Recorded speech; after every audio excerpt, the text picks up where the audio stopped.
were excited about it being a new month and then what we were going to do differently to have a different outcome, being that we're so excited and we're ready to get things popping. So that was the gist of what we talked about. I'll say for me, last week was really good. But I didn't, one thing that I realized is, one thing I was reminded of is I didn't do anything different. Like it was literally a result of just continuing to press towards the mark, regardless of what I was seeing when I felt like I wasn't seeing anything. And so just continuing to do the things regardless of what you feel like is not happening, and just knowing that even when I don't feel it or even when I don't see it, he's working. Like he's really working on my behalf. And just keeping that same energy, regardless of what's going on or what you don't see with your natural eyes. So yeah, I'm just excited to get my new distributors up and going, for all of us to get our $100 bonus this week. My girl Misha, she going Ruby this month, so I'm excited about that. So yeah, it's just been a good month, and just a reminder of just keep swimming regardless of what you see, but keep that same energy though. The thing that I have to get better at is, although I keep working, I have to keep that same enthusiasm and keep that same energy regardless. So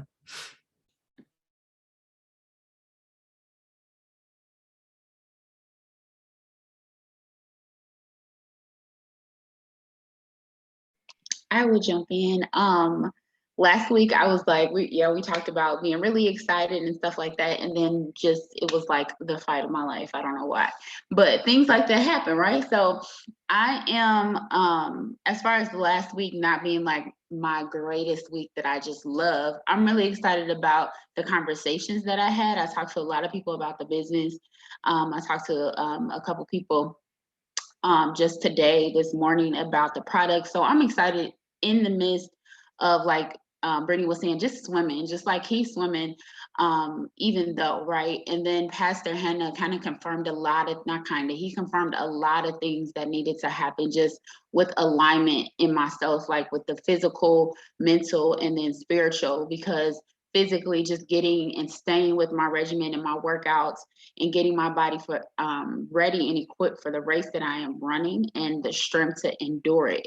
And I think that was the thing that hit so hard for me, was like the strength to endure the race that I'm running, because I've just been like super tired or whatever the case may be. And then mental, like being real with, like, I'm not at the top of my mental game. Like I'm not reading like I used to. Like I'm not doing the things right. So like just getting back in alignment with all the things that are going to work together to get me where I want to go as far as my goals and just aspirations. So I'm excited for this week. I'm excited for the new DTs and the new loyal customers getting my $100 bonus, because last week was the first week that I didn't get it, so I was really salty.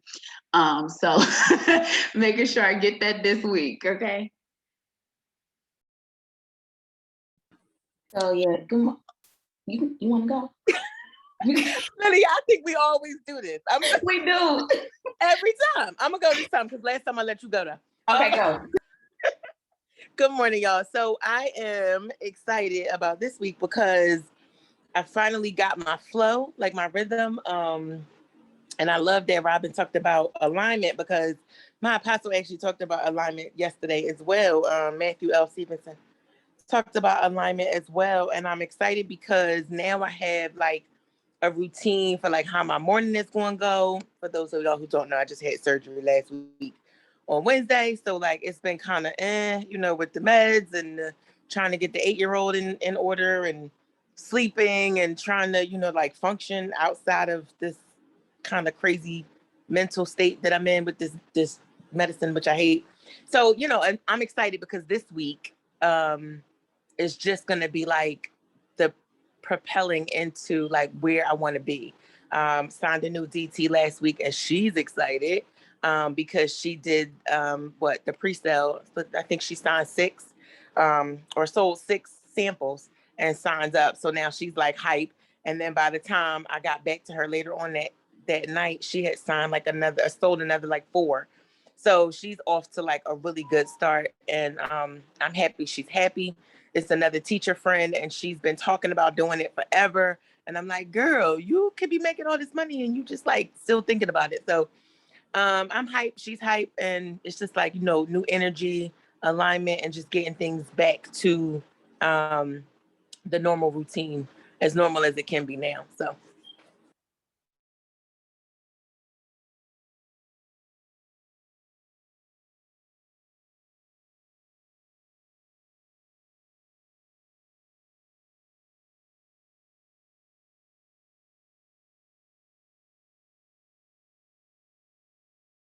Okay, I'm here. I had to go run and do something for my son. Okay, so yeah, so like Brittany said last Monday, we talked about a lot. Like we talked about newness, just leaving old stuff behind, like, not getting so sucked up in whatever we didn't accomplish from the previous month and stuff like that. And one thing that I had really been focusing on, and I said I was going to do different, was being obedient. And it's just like all around being obedient to things I'm supposed to do in my life, like my business, not just being robotic with doing my steps, but being intentional.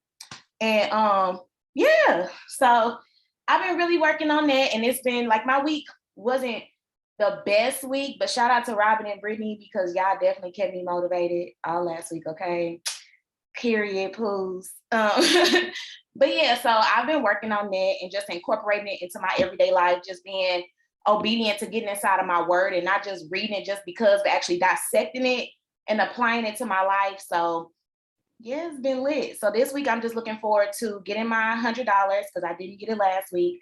It's cool. It's cool. And completing my steps this week. So then I could just be good because Ruby is here. Ooh.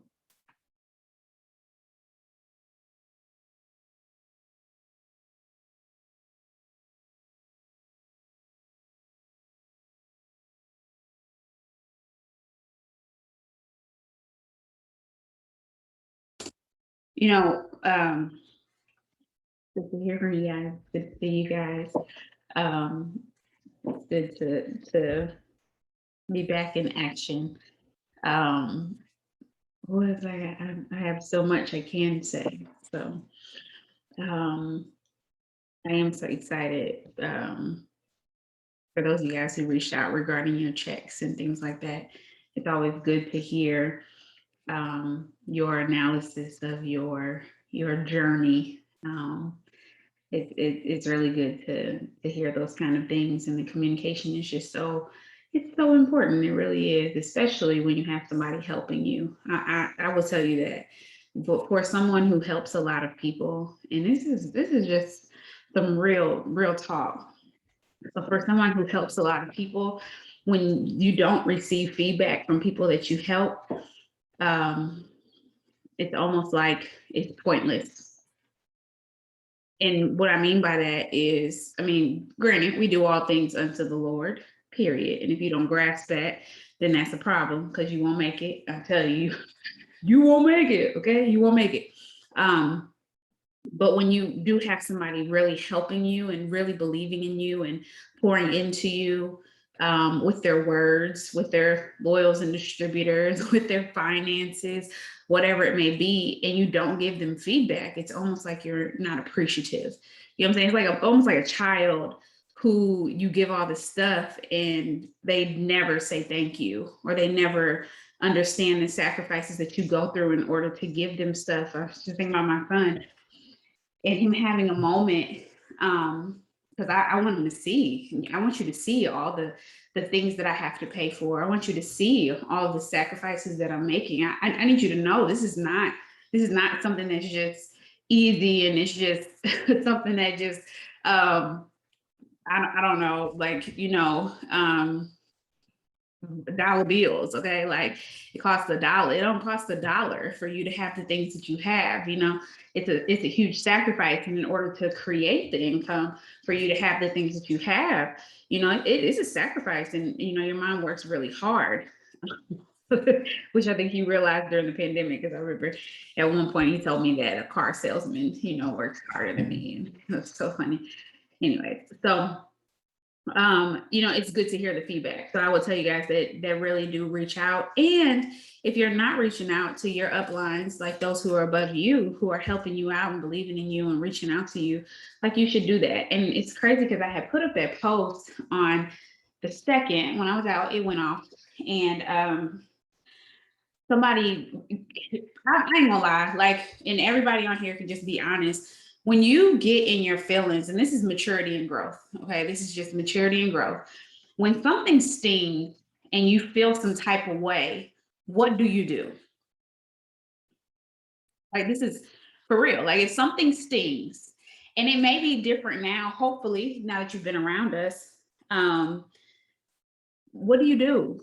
I remember having a moment where I felt some type of way about something that my mom said.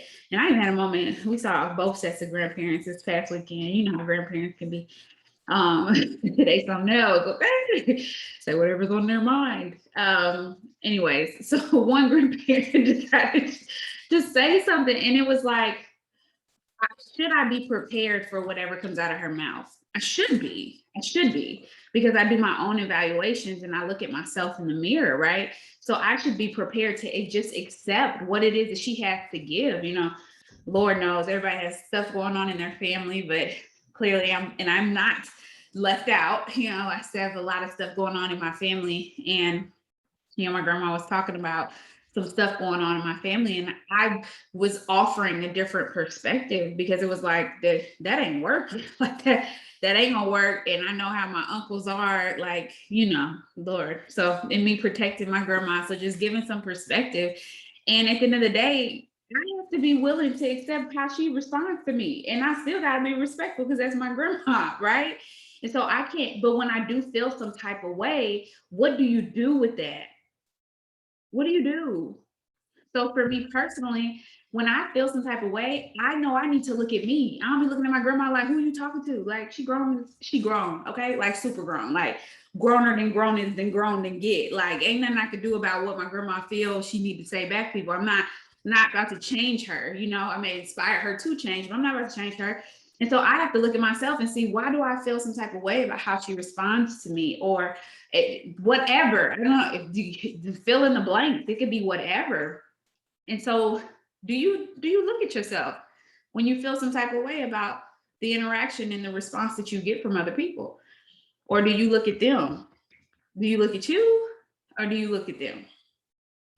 Do you look at you, or do you look at them? And I'm not saying that you can't look at them, but do you look at you first? Because you should look at you first and how you respond and what's going on inside of you that stung the way that it stung. And that you meant it. I mean, they could have the best intentions in the world, but you feel some type of way. I was listening to Pastor Hannah yesterday, and no, the sunrise service, so not yesterday, the sunrise service. And because they got a lot of juice. So if you listen to Hannah, you got a whole weekend full of stuff for you to listen to. But I was to the sunrise service, and he said, if y'all don't start clapping your hands, I'm gonna throw the sand in your face or something. And I started cracking up. But some people would be so offended. They would be so offended, like, this pastor talking about their. I was cracking up, like, that is, but I am different, you know what I'm saying? And you can't follow that type of leadership if you're gonna feel some type of way every single time he comes for you, because that's what he told me. What was that on Thursday? He was like, I come for people. So, like, and I like that. I appreciate that type of leadership, but that ain't for everybody. And if it's not, you can definitely, you could definitely not go to the church, or you could definitely, whatever it is, if that leadership does not work for you. And so it's the same thing with other things, but I appreciate that kind of stuff. And so my question now is, like, where's your maturity level? Because especially when you grow into your adulthood and you start to realize as an adult, like with your parents and grandparents and older aunts and uncles, right? Y'all know what I'm talking about. And they have these kind of conversations, or they begin to say things, or even your peers. Do you put yourself in a position to where you can have these where you can effectively communicate without getting your feelings every single time somebody says something to you? Because God can use anybody. Anybody. So they may be telling the truth about you. You just feel some type of way about it because you haven't addressed it yourself. And you don't feel like they have the right to talk to you like that. No, maybe you should just take what you need to take and then release everything else. Maybe you should. And then if their opinion is that valuable to you, maybe you need to realize what God says about you before you go into rooms with other people. Because their words should never hold that much value that they can knock you off your block like that. It goes the pawn, it's a pawn on a chessboard, or the thermostat versus the thermometer. And realizing like, hold on, I am a thermometer. Like I really am. I do. You know, I can go into a different situation, and it's okay. It's like once an addict, always an addict. I think people don't realize that. Like for real, some people just need to go to AA. Like once an addict, always an addict, to realize that your addiction does not go away, and your addiction can jump from entity to entity. So just because you don't drink no more doesn't mean you're not addicted to something else and you didn't replace the addiction. That's textbook, because that's what people do. It'll move from one thing to the next thing. It's crazy, and that's a whole nother conversation. So, anybody have anything to say about self-evaluation and people? Because I mean, I in all honesty, when it comes to this business, it as much as this business is a job, it is a job that takes you focusing on you and becoming better. It does. And you put yourself out there. And so when you put yourself out there, you have to be ready. You have to be ready. And then also if you're not ready, you scale back to the place where you are ready. You don't quit. You scale back to the place where you are until you're able to progress to where you say you want to be. Because what most people say they want to be, they're not really ready for that. I want to be like her. Do you? Oh, you have no idea. You say you want that, but you have no idea. It's the same for people who say they want to be married, people who say they want to have kids, people who say they want a house, people who say they want cars, all of that. You have no idea. It says amen to the homeowner. People, I want to own a home. Okay, yeah, you can't call your landlord. Your landlord not coming to fix it, boo. You're gonna have to call somebody and pay your money, not theirs. And you have no idea every time your toilet gets stopped up how much that costs because you just called the landlord. Okay, like to whom much is given, much is required. So many things. So self-evaluation for me came recently, honestly. Like the 3 months that I was gone, I really used that time to not take a lot of things of what people say seriously. Like even though in college and in high school I was involved in sports, and you know when you're involved in sports you got to have a thick skin because you get constructive criticism all the time about how you do certain things. But getting older, like once I had my son, you know, people would tell me like, oh, okay, you're supposed to raise him like this and raise him like that, and that would make me mad. Like I was straight being my body. Like how you gonna tell me how to raise my son? You know what I'm saying? So even when my granny would say stuff to me, and I believe that grannies have zero filter. Like I don't care who granny it is, they do not care. They're gonna tell you straight up, no chaser. So my granny used to always tell me, like I would ask her, I used to always need her validation. Like, Granny, you think this look cute, or you think this look nice, you know, and she would tell me the truth, and I would get upset. Like I straight back away, like, nah, I don't even know why I asked you. Like I don't want to talk to you no more. But I had to really sit and reflect and be like, why is this stuff making me so upset? And my pastor actually talked about it. She talked about different types of pain and different types of ways that we try to hide it. We never try to dissect it and really figure out what's wrong with us. We just cover the surface wound. We never really want to heal. So then when these things come back up in different forms, we're triggered. And I realized that I was always getting triggered by stuff.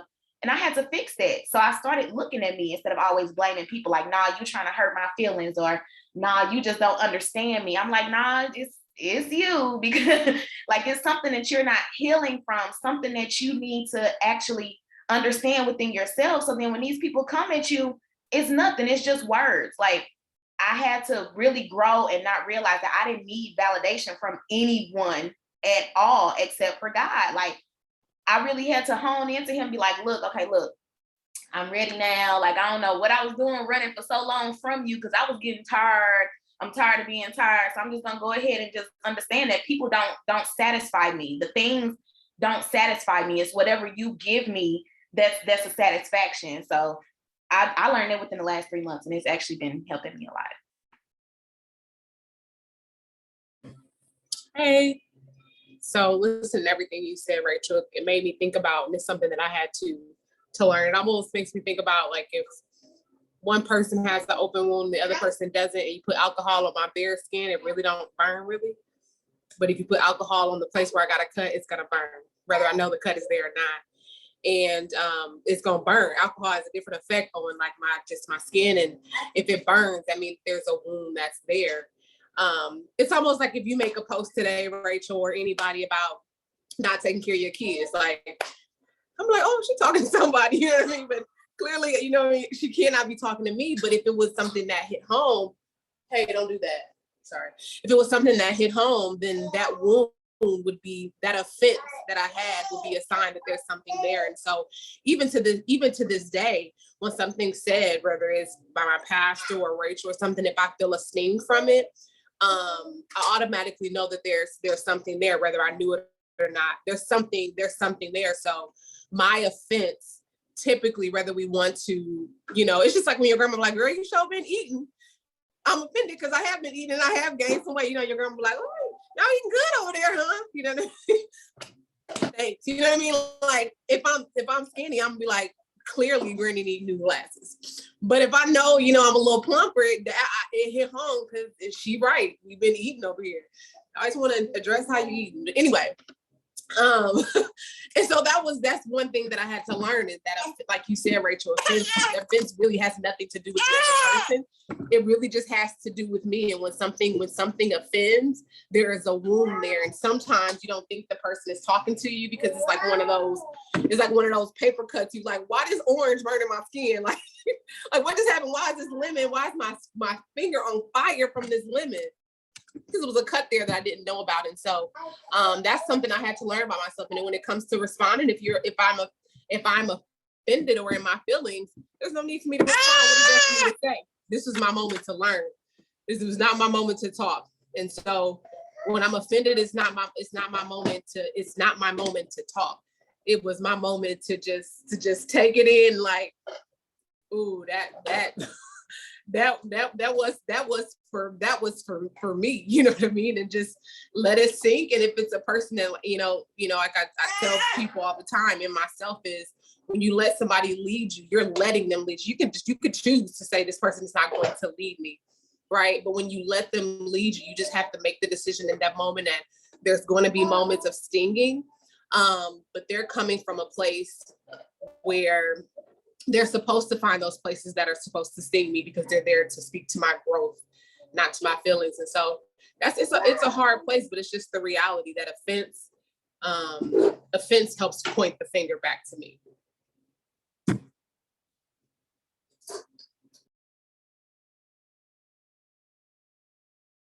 Yes. I always used to be somebody that would get in my feelings and then, like, shy away and, like, take some time and then come back when I'm out of my feelings.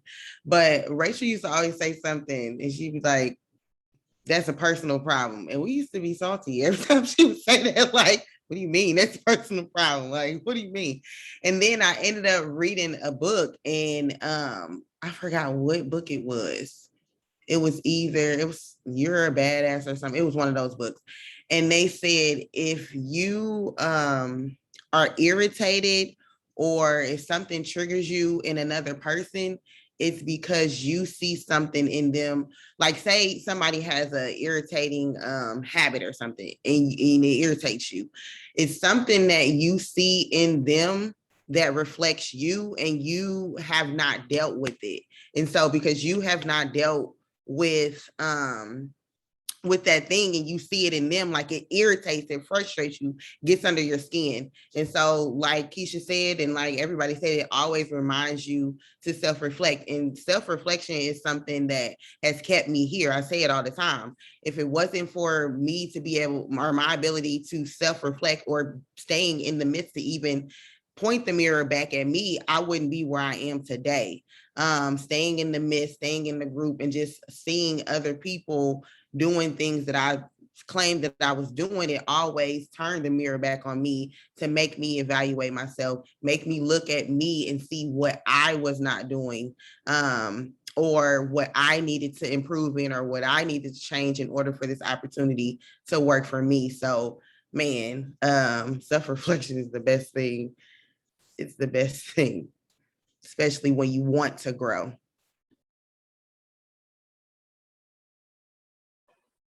I don't know if anybody gonna go, but I just had this whole conversation with myself about self-reflecting, because at the end of the day, I had to ask myself, am I where I need to be to even lead someone? It's like, I can't think, oh, I want to sign a distributor, or I want to help a distributor. But honestly, I had to look at myself like, bro, can you even do it? Like, are you doing the things that's necessary for that to be successful? Are you being a good example? Are you, using your products? Are you actually posting consistently? Because if not, how can I even expect someone to want to be a part of the team? Like, at the end of the day, I'm the face that my network sees. And so if I know I'm not up to par, then I can't even expect those results to come. And so one other thing that I thought of when we was talking about that pain, it's in I think A New Earth by Eckhart Tolle, or it was The Power of Now, one of the two. But he was saying, like, as far as those triggers, those are like considered the pain bodies. And so, yeah, it does hurt. But what I put in the chat too is that hurt is going to lead to healing. And so we need that. And it's like, you need to heal in order to go to that next level for yourself. And sometimes, even though it hurts, but at the end of the day, once you do heal from it, you can walk with a lighter load off your back, because I feel like we all carry around this pain. And once you free yourself of certain pain, you are able to, I don't know, I feel like your walk with God is better, your walk with friends and family is better. Like, everything just runs a little bit better. And we're not gonna heal all in one day, but just little by little. And we have to be able to just accept that sting. And I get it. It's gonna hurt, but hey, at the end of the day, it's gonna be some healing afterwards. Oh my gosh. Okay, I'm gonna hop in. Hey guys. Okay, so on the topic of what we're talking about, if you guys haven't seen Transformation yesterday, Pastor Bree preached her face off. Okay, so we're talking about pain and whatnot, and just to like a quick synopsis we all know on Friday Jesus died, and then on Sunday he rose again, right? And a lot of people, what she mentioned and elaborates, is how people skip over Friday and Saturday. And it's like, why did God allow the Sabbath to come and before his resurrection? So definitely go check it out. Go check out the video. But it's just, sometimes you got to sit in it, give it to God, and really evaluate yourself. And I think in that moment where he tells us to rest, we're supposed to rest and give it to him. That's the point of a Sabbath. You're supposed to, rest and return to him. And so just while we're talking about pain, it was just like, man, like, this is so crazy how like all these topics are just coming out, but really like reflecting. And I think for me, Brittany, I think you mentioned it, where it's like, you really got to want it. Like, you got to make the decision and you got to want it and you got to want to grow. And so I really do love reflecting, but I think now for me, where I'm moving towards, and I'm just sharing, is like, I'm moving towards not being so critical of myself when I'm reflecting, and giving myself that grace, like growing from it. Like, what do I want? Okay, what does this look like? And really digging into where things come from.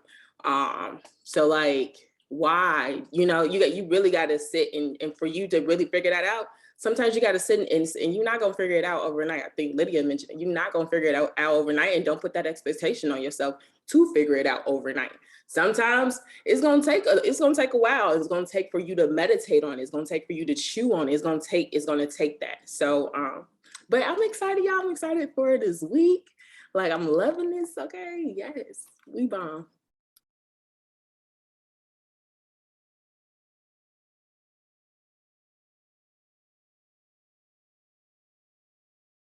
tell you one thing, watching people go through cycles and not getting caught up in their cycles is a skill you have to grasp and learn as you go through this business.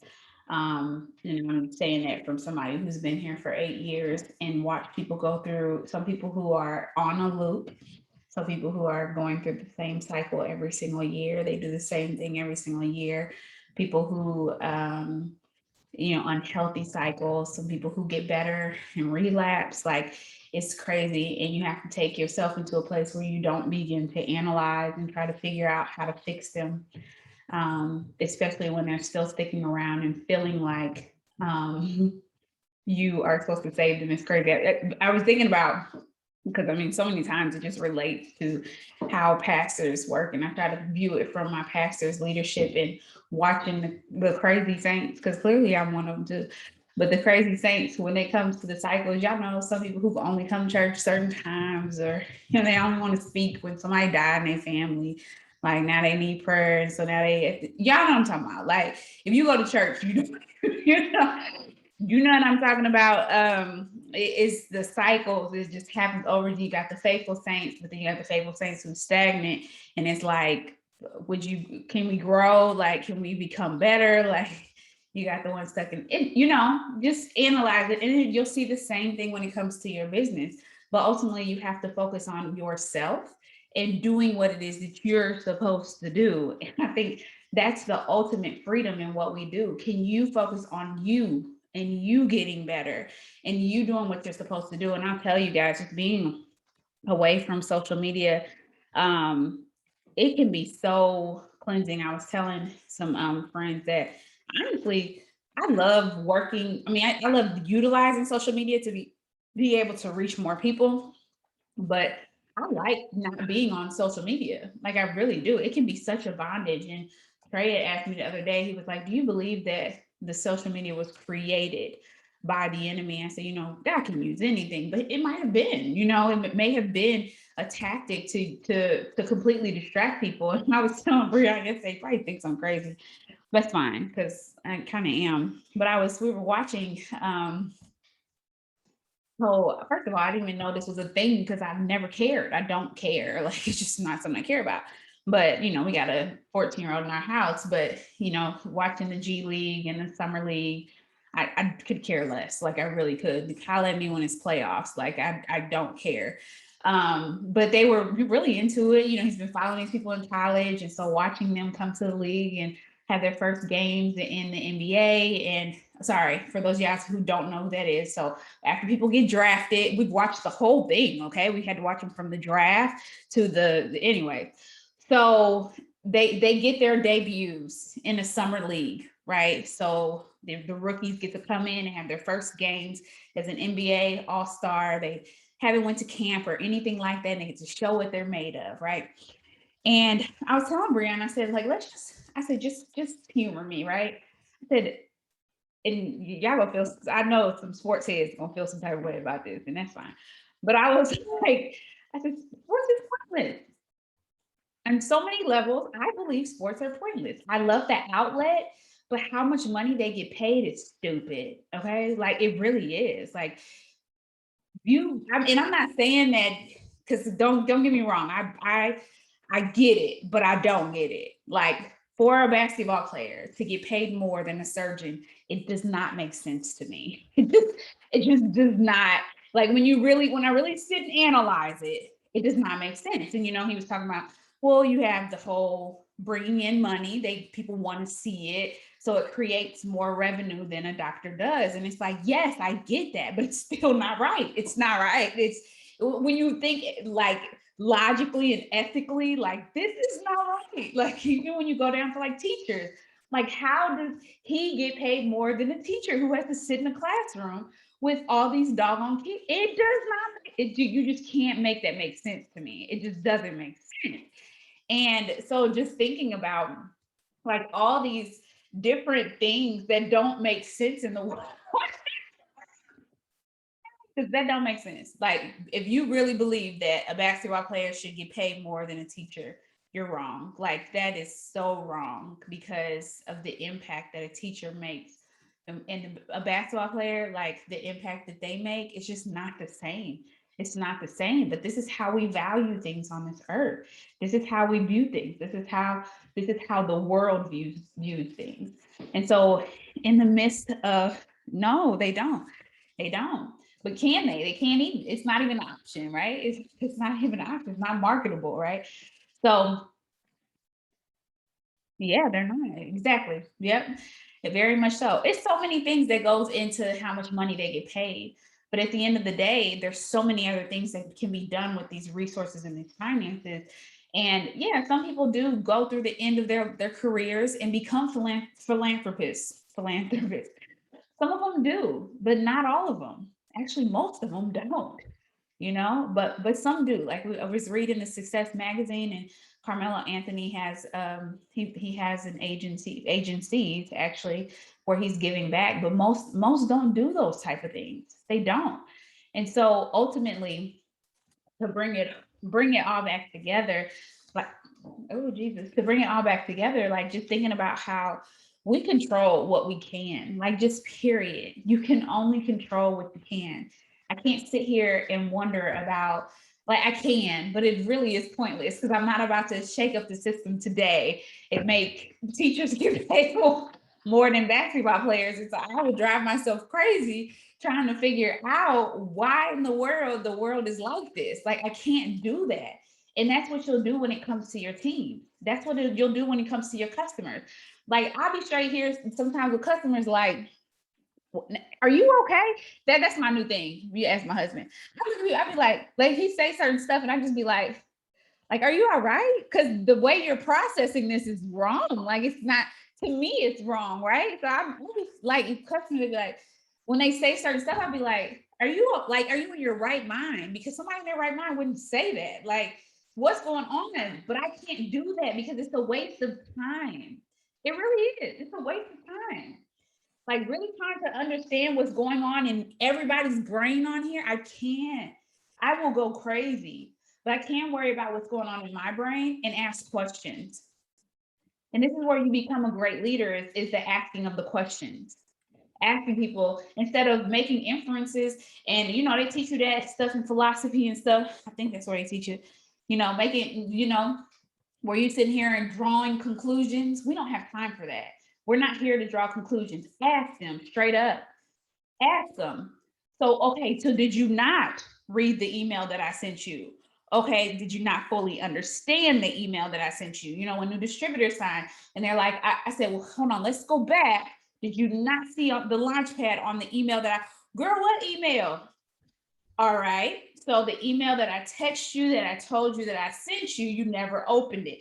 All right, well, now we know where to start because now I understand you're a person who skips over stuff and skims over stuff. So then it just helps me in terms of my leadership. The more questions you ask, the more you know, instead of sitting around thinking about it all day. Why she not respond to me? Ask her. Some of y'all been like, what do I say back? Ask them why. Like, just straight up. We don't have time to figure this out. Like, you don't have time to figure it out. Like, straight up ask them. So that you can be more equipped to answer their questions and you're not holding yourself hostage. Because how many of y'all got 50 million questions in your head about a whole bunch of stuff?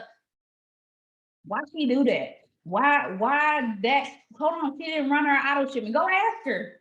Why you didn't run her auto shipment? Why you didn't communicate that? Especially when you my Ruby. What's your plan to be commission qualified? Because I thought it was your auto shipment. We have, you understand like how much time is wasted trying to figure it out. Figure out things that you don't have to figure out. Let's just say that. Figuring out things you don't have to. You don't have to figure it out. Those type of things you can ask. And then if they don't respond, then you can move on and do what you're going to do. Because if you don't know the facts, then how can you move forward in what you want to do? So, for example, if we're talking about an auto shipment, is your auto shipment your way that you plan to get commission qualified this month? Oh, okay. So if they say no, I'm doing by loyals, okay, by the 15th, you got to be commission qualified, especially if I'm rocking with you. And it's okay to set those kind of standards because you're business partners. You're a partner with somebody. And if you've ever done a project in class when you're a partner with somebody, what do? You hold them up to the standard of what they're gonna do and you hold down your part, right? So if they say they're gonna work on the conclusion and they say the conclusion gonna be in on the 15th, then guess what? Send me the conclusion so I can put our paper together. I don't got time to play with you. You're not gonna mess with my grade. And so why you let people mess with your business? It's the same thing. Okay. So at the end of the day, send me that conclusion so I can edit it and make sure that it's that's that red. Edit your conclusion and make sure it's, up to par for me. So I ain't getting the F for you.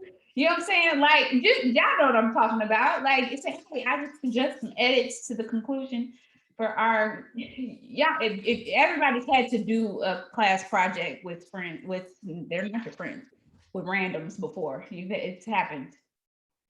So it's the same thing when you're working in business. You're with randoms. And you have to just stop getting your feelings every single time. I knew going out that coming back, somebody was gonna be like, "Oh, this business ain't for me." Boo, that's like going to a workout for the first time and you fat. Like, I feel like workout ain't for me every single time I go because I can't breathe. So right now, every workout ain't for me, but I'm gonna just keep going. Like, so yeah, it ain't for you because you're fat. Maybe you lose some weight. And I know, if she's pregnant, okay, fine. I'm fat and pregnant. Like, she'll have a lot of weight on me. But I can't breathe. So you're like, struggling. So I'm gonna tell you, I'm struggling. And so my trainer is so nice. He'd be like, "Oh my God, Rachel, you did such a good job today." Thank you, I made it. Because that's it. I just want to make it. Like, that's it. Let me make it. Because I know 6 months from now, that won't be my story. And so can you make it? And can you get the person to make it? But they have to have a desire. I have a desire. It's a desire for me. Because I know 6 months down the line that that Rachel will thank this Rachel for continuing to move. I know when it comes to my birthing time, I will be grateful that this Rachel got up and still did not eat the things that she wanted to eat, okay? Even though she's pregnant. Like, I will be grateful to this Rachel then. And so if y'all never started to look at your life further on down the line, and understanding that your person right now is who's going to affect that person, maybe you need to think about yourself in a different way. Because 40-year-old you is gonna hate 30-year-old you because of how financially, physically, emotionally, they're gonna be like, dang, 30-year-old did not care about 40-year-old me. I'm pretty sure that's how people who retired feel. They be like, dang, it was wilding. Like, you did not think about Billy, like, think about Billy. Billy is out here trying to figure out if their grandkids gonna take care of them because I didn't set up for Billy. You know what I'm saying? So, something to think about. That actually just kind of, made me feel some type of way, in a good way though. But because I think about, like, when I goal set now, I always think about like 10 years from now, 20 years from now, just because, like, in my 20s, especially like early 20s, I was not financially responsible. Like, and that's because, for one, I felt like because I had no responsibilities, I didn't have to be financially responsible. Like, I was living off refund checks in college and it was nice enough for me. I didn't care about nothing else. I was working on campus and working little jobs here and there, but I really didn't care about that. I didn't have bills. My mama was paying my cell phone bill and I didn't have any kids. But as I got older, like after I had my son and stuff, I'm like, oh, goal setting is important. Like, financial literacy is important. And now when I set my goals, even like small goals, I always take that into consideration. Like, just last week, just being transparent, my phone was cut off. Like, I had zero money to pay my phone bill. And I'm like, oh, okay, so what am I gonna do? Because I don't get my work check into such and such. And I told Brittany and Robin, I said, okay, y'all, I'm just letting y'all know my phone is off. I'm finna try and make me some sample cash because baby girl need a phone on. Can't work my business if I'm not in the house on Wi-Fi.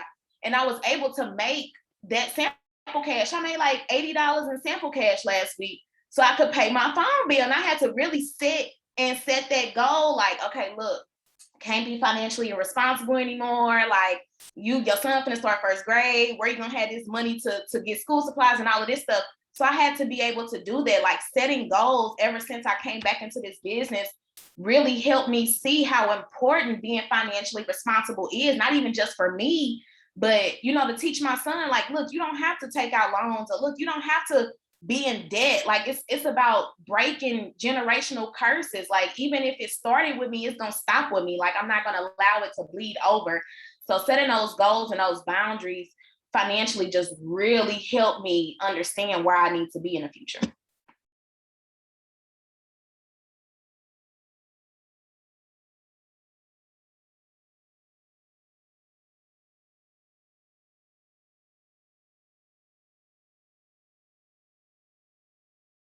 We are asking tips for sample cash.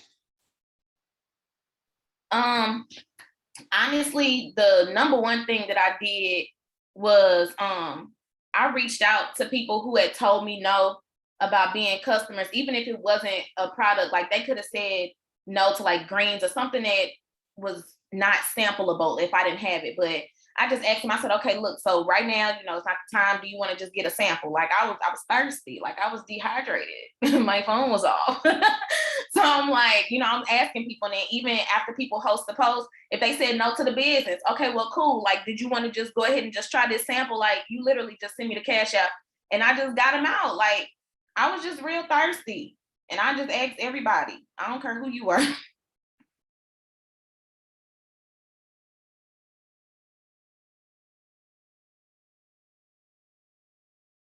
I'll say that like when I want to make cash right away, you can. And here it's really not a you know, when people ask for tips, it's really going to be you figuring out what works for you and your market that day, because your market can change, right? So sometimes some stuff works that does not work, right? So putting yourself out there, I may have some products just in my cabinet and be like, today I'm getting rid of these, and then deciding what price you're willing for it to go for.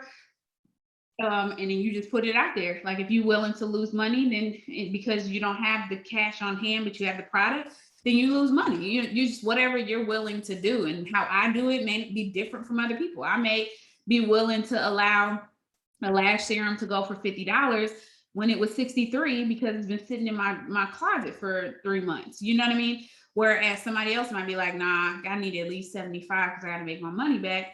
That's on you, you know? I may be willing to allow everybody who comments get 3 of the Sleepy Tea for $20 with free shipping, where you are willing to do $15. That's fine. Like it's whatever it is that you desire. I would say the big thing is set a goal. Like you can set a money goal, or you can set like a product goal. Like I want to get this amount of products off of my hands today, you know, and all those conversations should really happen within the inbox. But you just say, who want to do a one-time purchase today? It could be something like a post for that. Your follow-up message could be like, hey, today only, you can get a bottle of Sleepy Tea. I mean, a bottle of Slimming Gummies for $40 with $5 shipping, you know, with one-time order, you know, just having that conversation. And I only have a limited supply. Did you want to try it? Like straight up, like, do you want to try it? So it's really, yeah, or something like that. Yeah, or yeah, however you want to do it. It depends on what you have and what you want. What you have and what you want. I'm selling some black wrap. I got like 5 bags there.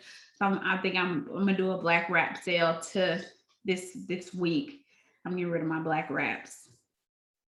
They expired, so I don't care. I might let them go for 15 just because they expired. I care less. I'm just saying. 15 with free shipping. Take it or leave it. Because they still work, man. So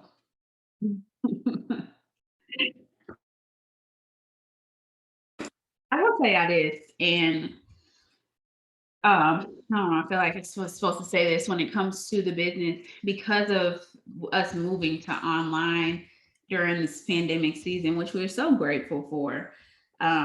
you can become really overwhelmed with too many things that can be done. So there is literally like a word bank or a bank that you can draw from to build your business. And there's so many different things that you can literally get lost in what to do from day in and day out, which is why we try to simplify things down to just the PMF, SDPD. Why? Because, and what does, yeah, of course. And what does PMF, SDPD look like for you? Because it looks different for everybody. It really does. And when you get into we teach one thing, but then you have to find your groove.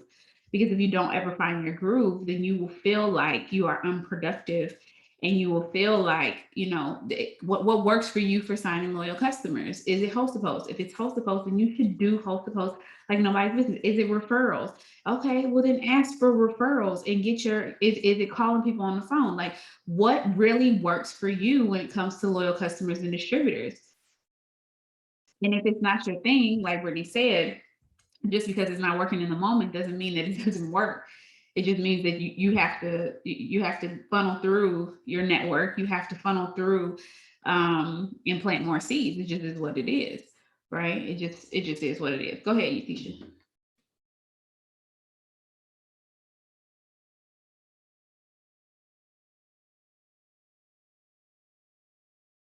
Oh, there you go.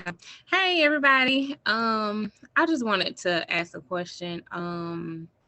With my kids going back to school, it's been kind of hard to prioritize some. And I remember when I first started, I got in a meeting with you guys, and y'all had like a meeting. Y'all was saying like you could just different ways, setting bed times and different stuff like that. Do y'all kind of remember the meeting I'm talking about?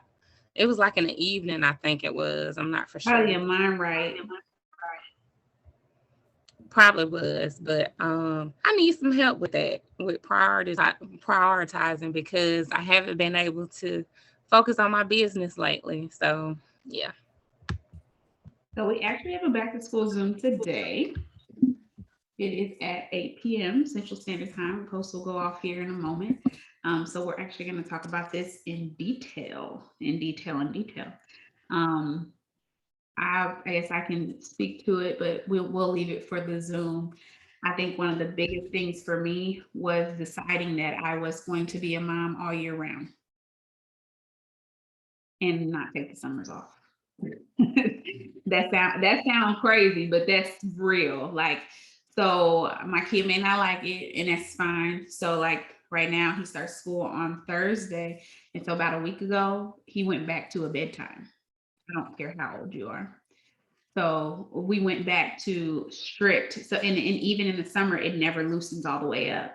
Y'all remember back when we was kids, when it was summer, you stayed up till 3-4 o'clock in the morning, maybe. I don't know about your household, but maybe you might. That does not happen in my house. It does not, because we are on. I need you on at all times. Like it just is what it is. It's we don't have a season for that.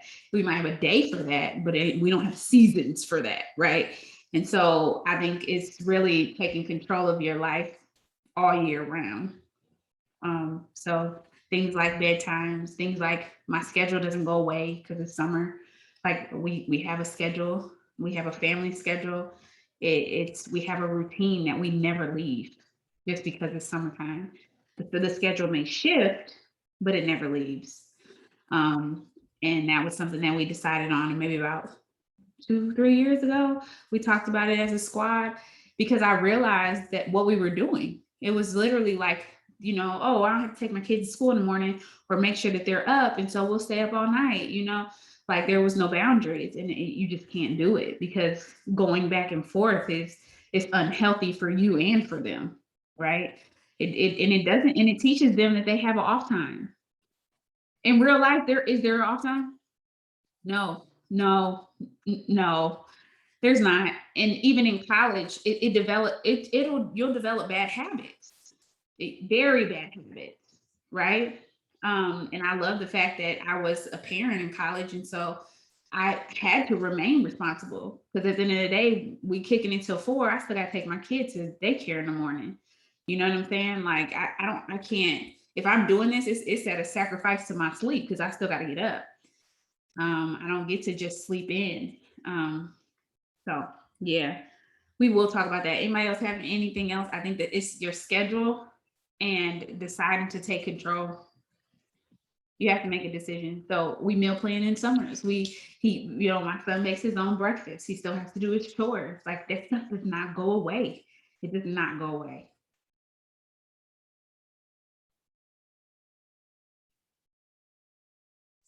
I want to add grace. So to know me is to know that I do not give myself grace at all. And I'm always reminded by just everything. The Lord sends everybody and everything to remind me to give myself grace. And so one of the things that I had mentioned earlier is like finding a new normal. That's just always how you have to look at it. Like it's not gonna look like I beat myself up. I used to beat myself up all the time about like how my life is now versus 20 years ago. Like 22-year-old Patricia is not 42-year-old Patricia. Like 22-year-old Trish ain't had no kids. She ain't had, you know what I'm saying? Like all the stuff, right? So like now it's like, okay, and yes, I'm 42. So now I'm just like, okay, it has to look different. And you have to accept the fact that it looks different because otherwise you'll waste time being angry that it doesn't look the same. You'll waste time beating yourself up. You'll waste time, you know what I'm saying? And then you'll be mad because you wasted time. Like, cause that was me. I was mad because of how much time I wasted, but then I was mad because it didn't look the same. So when it boils down to it, you look up and it's like, oh, dang, it's August. Like, how much time you waste, sis? Because you surely could have been doing stuff instead of being mad that you couldn't get the routine right or being mad that it didn't look like whatever. So give yourself grace. That doesn't mean be lazy because, that's a slippery slope. But it does mean to accept things that it's not going to always look the same as it looked before.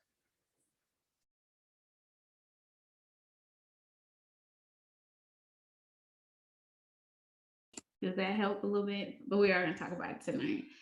All aspects of it, from college to motherhood to even singlehood, all the above. So we're excited about back to school. I think it's really just accepting, like Patricia said, it's just accepting the different facets of life and deciding that you're going to take control. Like, what can you take control? Are you willing to take control? And when can you step back and really evaluate the situation to see where you may be doing too much or you may be allowing too much, right? And that's real. You may not be asking for help the way that you're supposed to be asking for help.